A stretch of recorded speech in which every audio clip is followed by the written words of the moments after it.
Shah Alam, penyanyi rap yang juga anggota kumpulan Nico G, Nico, 52, meninggal dunia dalam tidur di Kampung Baru, Kuala Lumpur kira-kira jam 11 malam, Jumaat.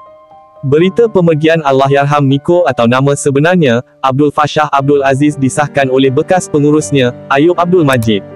Ayub memberitahu, Allahyarham Nico singgah di rumah rakannya sebelum tiba-tiba tidak sedarkan diri.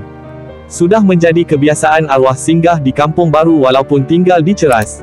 Bagaimanapun arwah sudah tidak bergerak ketika rakan cuba mengejutnya, katanya.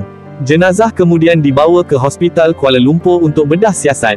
Nico mencipta populariti bersama kumpulan Nico pada awal 1990-an yang turut dibarisi Afha dan Dino.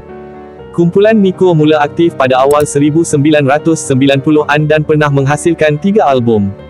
Mereka antara kumpulan terawal yang mempopularkan genre rap dengan lagu mereka seperti Ini Nasibku, Alamak dan Untukmu Sayang. Nico juga pernah menyertai program realiti Gegar Veganza musim ke-8, GV8, namun menjadi peserta pertama tersingkir.